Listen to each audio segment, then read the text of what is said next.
Apenas 17 minutos e 12 segundos para você perder o medo do câncer de mama.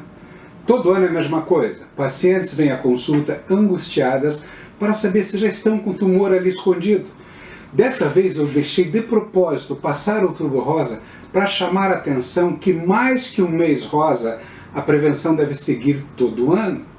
Não estamos tratando aqui de qualquer assunto, é a sua vida, a sua felicidade. Porém, este ano aconteceu algo para mim inédito. Uma das empresas que me contratou para uma palestra sobre o assunto do mês disse que a maior preocupação deles era quanto ao medo. Pediram para que o tema fosse tratado de modo leve, tranquilo. Eu fiquei ultra, mega feliz, pois esse é o meu ponto.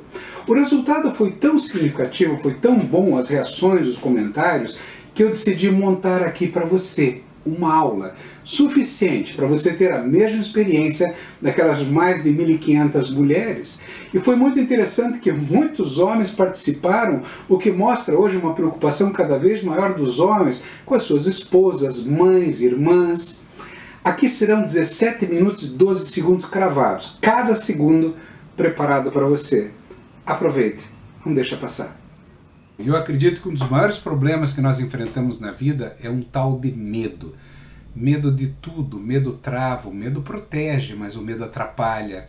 Agora, quando eu falo em perder o medo ou aliviar o medo, eu estou falando muito sério, eu estou falando que a gente pode olhar a vida de maneiras diferentes e para isso tornar simples o que é importante é fundamental. Eu criei um programa chamado Família do Futuro, Superconsciência, para mostrar que você também, assim como eu, nós fomos feitos para dar certo. E aí, o medo é uma estratégia que a gente tem que batalhar. Qual que é o tema hoje? Prevenção do câncer de mama. Então eu vou falar aqui um pouco do histórico, os exames que são feitos, achados, o que nós precisamos fazer, a prevenção e os principais objetivos frente a tudo isso. Eu quero começar desde já, para a gente não perder tempo, falando já da mamografia. A mamografia é um exame extremamente importante, foi desenvolvido há muitos anos, então ontem que eu digo era feito em filme. Isso era o passado. E nesse passado, eu quero contar para você que nós vimos uma mama totalmente esbranquiçada, diferente hoje da mamografia digital, que nós vemos uma mama com muito mais profundidade, isto é, o raio consegue atravessar, consegue visualizar de uma maneira muito melhor por questões metodológicas e técnicas. Eu lembro que no passado eu recebia esta mama que está aqui toda esbranquiçada e vinha um laudo lá normal, como se não tivesse nada, eu sentia os tumores nas mãos e aparecia normal, porque pouco podia ver. Mas era o que nós tínhamos. Hoje você consegue ver coisas muito melhores. Porém, existe um problema. E este problema chama-se mamas densas. Esta área maior de densidade mamária dificulta a visualização. Então, nós ainda temos os problemas. Veja, essa é uma mama não densa, onde nós temos aqui área de gordura, nós temos aqui o tecido mamário de um lado e do outro, e aqui existe alguma coisa. Esse alguma coisa pode ser uma lesão benigna, pode ser maligna, o que vai determinar é o aspecto da própria visualização ou uma punção. E essa punção vai para o exame, vai para anátomo e a gente descobre que tipo de alteração é. E o que é o câncer? O câncer nada mais é do que uma célula que perdeu a capacidade de frear a sua multiplicação e começa a dividir de maneira errática, causando transtornos muito importantes para o nosso organismo. Vamos partir para o laudo da mamografia. Essa é uma paciente minha que em setembro de 2017 eu pedi esse exame, uma mamografia digital. Veja que ela nasceu em 1967, o exame em 2017, portanto, ela tinha 50 anos, apta para fazer a mamografia, provavelmente mamas já não tão densas. O fato que a indicação aqui era para o rastreamento, isto é, queria investigar se tinha alguma coisa aqui nesta mama, e aqui no relatório há uma frase bem interessante que está constantemente nos laudos de mamografia, isto é, estas mamas dessa paciente são heterogeneamente densas, o que pode obscurecer a presença de nódulos. E já nos comentários, mesmo falando que não conseguem ver tudo, colocam como achados benignos. Claro, o exame é o exame que é possível. Fato que a conduta sugere essa mamografia anual e complementação com ultrassom devido à densidade da mama. Um exame feito em 2017, com mamografia digital, não conseguindo enxergar tudo que poderia ou que nós gostaríamos que enxergasse. Nessas letras miúdas aqui abaixo estava aqui: a mamografia negativa não exclui a presença de câncer. É muito importante falar sobre isso, porque muitas pessoas falam assim: ah, não viu, mas tinha um câncer. Não é bem assim. Não tem nada de errado com o laudo nem com o exame. Eu não estou aqui para falar mal do exame. Todos nós precisamos aprender aqui que existe uma coisa chamada sensibilidade e especificidade. Sensibilidade do método é a capacidade do método de detectar a alteração que nós estamos procurando. E especificidade é a capacidade do mesmo método para falar que está tudo bem, certificar que está. Não existe 100% em nenhum exame, em nenhum serviço no mundo. Então nós tentamos dar o nosso melhor, como eu mostrei a mamografia como começou no plano de filme e a mamografia como está no digital. Eu já vou mostrar até uma melhoria. Essa sensibilidade e especificidade depende de quem está operando a máquina, depende da máquina e depende também do tipo de tumor que pode nos pregar peças. O que nós temos é que ser cuidadosos. O fato é que a mamografia mesmo evoluiu. Hoje existe a mamografia digital com tomossíntese para aumentar a sensibilidade e a especificidade, isto é uma evolução da mamografia. Essa minha paciente, então, com 67 anos de idade, ela veio para fazer um rastreamento, ela não tinha sintomas. Eu que havia visto na ecografia, uma área que me deixou um pouco com dúvidas, então eu pedi a mamografia para ver o que a tomossíntese poderia enxergar ali. Antecedentes dessa paciente: tinha câncer de mama na família, e aqui exame de alta resolução posto na descrição e numa reconstrução milimétrica, isto é, vamos ver em milímetros a mama. Mesmo assim, olha que surpresa, mamas heterogeneamente densas e pode obscurecer os pequenos nódulos. Estava aqui essa frase porque, apesar dessa paciente ter 67 anos de idade, a mama dela ainda era densa, e isso dificulta a detecção de nódulos. Tanto que o exame de mamografia associado à tomossíntese aqui demonstrou achados benignos, mas recomendavam correlação com ultrassom em função da alta densidade. Eu fiz a punção e comprovou que essa paciente tinha um câncer. O que eu quero dizer? Que a mamografia é ruim e a ultrassonografia é boa? Não! Nós somamos esforços. Às vezes eu deixo passar um câncer e uma mamografia pode pegar. O que nós enxergamos no ultrassom, então, para a gente começar a perder um pouco do medo? Essa aqui é uma imagem de ultrassom tomada de uma paciente, essa aqui é de outra paciente. Esta com uma mama densa, porque esse tecido mamário é mais espesso, e aqui a mama não densa, porque observe que esse tecido mamário está bem fininho, isto é, com o tempo, com a idade, as mamas vão se tornando não densas e a mamografia pode pegar até melhor as imagens. Então uma mama densa, ela consegue o som ultrapassar todos os tecidos, tem uma grande penetração. Já a mamografia, o raio tem dificuldade de passar essa quantidade de tecido para queimar a placa que é colocada embaixo. Então essa grande penetração é um facilitador do ultrassom, que eu consigo enxergar até aqui a costela, eu consigo observar o músculo passando aqui por cima da costela. Então, mas aqui não interessa, não estou aqui para investigar costela, mas sim a evolução da alta definição dos equipamentos de ultrassom que permitiram hoje nós conseguirmos bons diagnósticos. O que tornou isso possível? Vários elementos dos equipamentos, mas principalmente a frequência de onda utilizada. Essa frequência de onda, ela permite com que as imagens se tornem mais nítidas.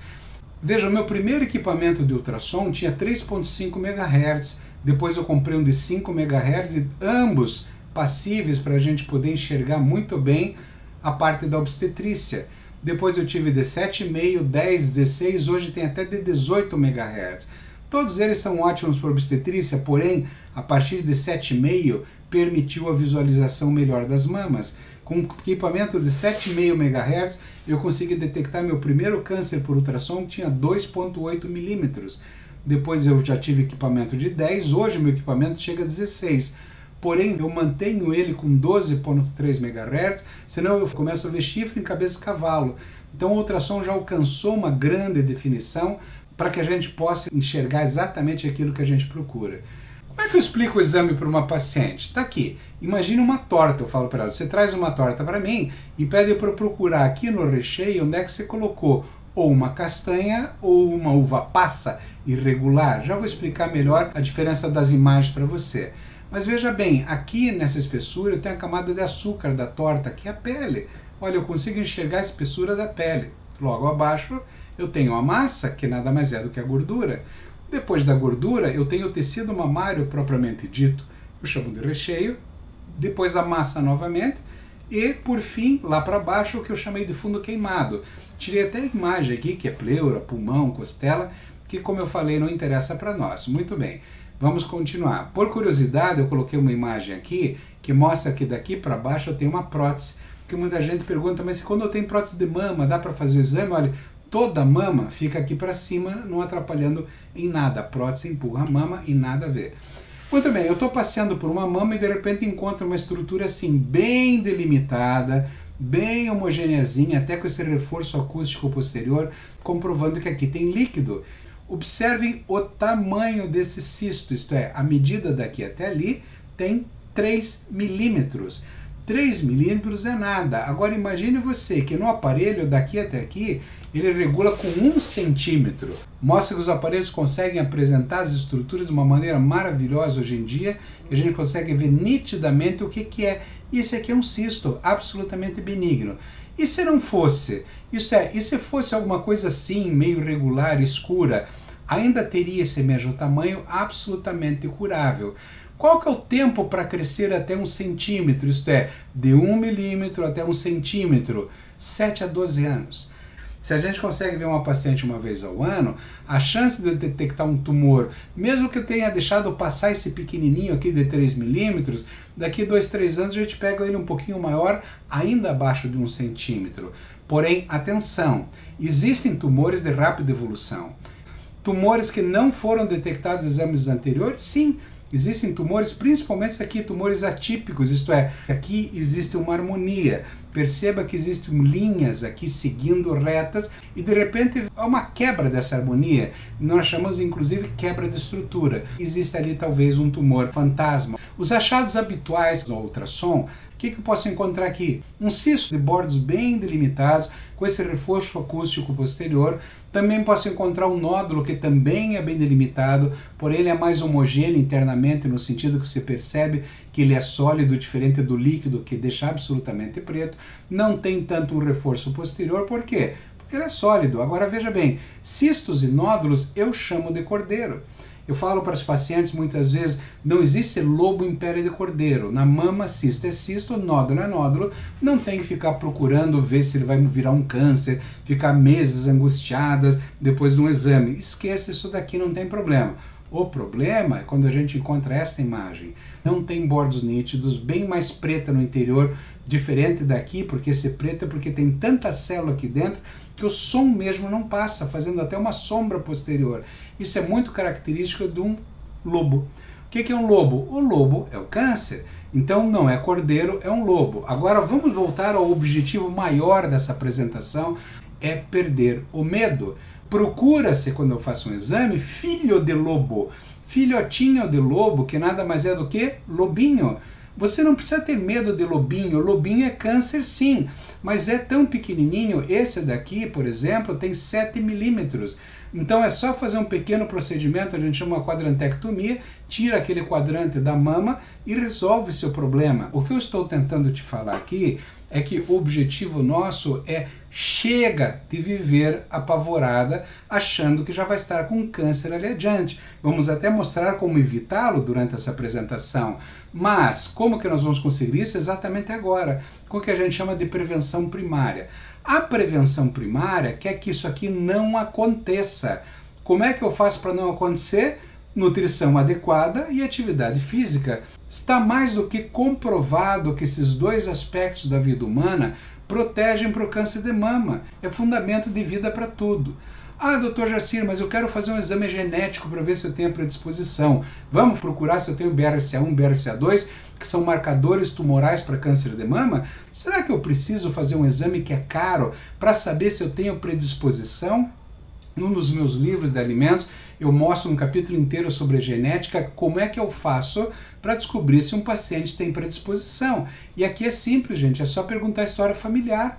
Se eu pergunto, avó, tia, mãe, prima, parentes próximos tiveram câncer de mama, a chance de você ter esses marcadores é mais importante.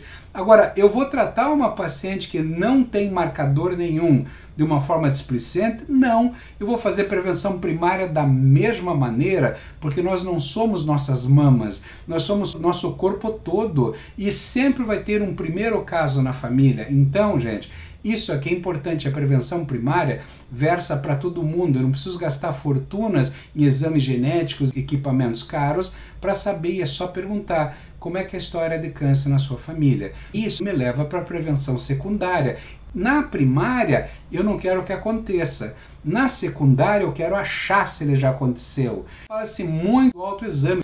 Existem controvérsias quanto a isso e eu sou a favor de que o médico faça esse exame. E quem diz isso não sou eu, o Instituto Nacional do Câncer, porque eu mesmo vejo das minhas pacientes que elas falam: ai doutor, eu palpo, mas eu tenho medo, acho um monte de coisa. Isso gera gastos em excesso, exames desnecessários, medos desnecessários. Agora, um médico treinado, ele vai saber detectar algum endurado, alguma conformação de uma maneira muito mais tranquila, saber exatamente avaliar para você. Manualmente, um nódulo ele pode ser detectável a partir de 1 centímetro. Eu quero pegar de milímetros, estão vendo aqui? Então, ultrassom para todas as mamas e a mamografia para mamas não densas. Ao invés de a gente gastar milhões de dólares no mundo inteiro com mamografias, vai fazer mamografia se a tua mama não for densa. Se for densa, não perca tempo comprimindo e irradiando uma mama, parta só para ultrassonografia. Deixe que a soma das duas seja uma decisão do médico. Quando a gente tem uma suspeita, ultrassom, a gente pede para que mamografia dê uma olhada, a própria tomossíntese, quando eu mostrei, para que a gente possa somar nessa prevenção secundária. O que mais nós queremos? Nós queremos ser felizes, gente. Para ser feliz, eu preciso evitar que aconteça. Isso é prevenção primária. E essa prevenção primária é fundamento de vida para tudo. Eu preciso fazer detecção precoce. Essa é a prevenção secundária. E eu preciso, caso haja detecção, buscar um tratamento de pequeno porte. É o tratamento pequenininho, é a pequena incisão, é a pequena cirurgia, é o pequeno porte, é a grande recuperação que vai fazer ter valido a pena. Então veja, perder o medo é o foco único de toda essa apresentação e isso é buscado através de informações corretas. Medo de quem? Do lobinho? O lobinho não pode ter medo, mas por que eu ainda escrevi aqui em vermelho? Porque ele não deixou de ser câncer. Ele é um câncer, mas é um câncer tratável, curável. Lembre-se, esse daqui tem 7 milímetros. Então a chance de você ter um resultado absolutamente satisfatório é maravilhoso. Então, exame com o médico anual, ultrassonografia e mamografia, para aqueles casos que eventualmente você possa ter uma avaliação melhor, como eu falei, em mamas não densas. Para encerrar, perder o medo, como eu falei, é o nosso foco. Eu criei o Instituto Jacir Leal e o programa Família do Futuro para mostrar que nós fomos feitos para dar certo, mas precisamos saber a direção, conhecer, saber para onde a gente vai. Temos uma hashtag chamada Chega de Sofrer. Chega de sofrer para tudo. E para isso eu preciso de superconsciência, ciência, conhecimento, super entender que é o meu lobo frontal na minha cabeça que me mostra a direção. Obrigado por me ouvir até aqui, obrigado por ter paciência e pergunte para o seu médico. Procura se cuidar e vamos lá para boa alimentação e atividade física. Excelente dia para você. Espero que tenha gostado e se gostou, vai lá, me segue no Facebook, tenho diversos posts com textos para você e com muitas reflexões. E vá até o meu canal, Jacir Leal, no YouTube. Existem muitos temas ali para ajudar você a viver cada vez melhor. Superconsciência e Família do Futuro é um programa e todo ele para a tua paz, tranquilidade e felicidade. Compartilhe com quem você ama. Seja muito bem-vindo. Excelente dia.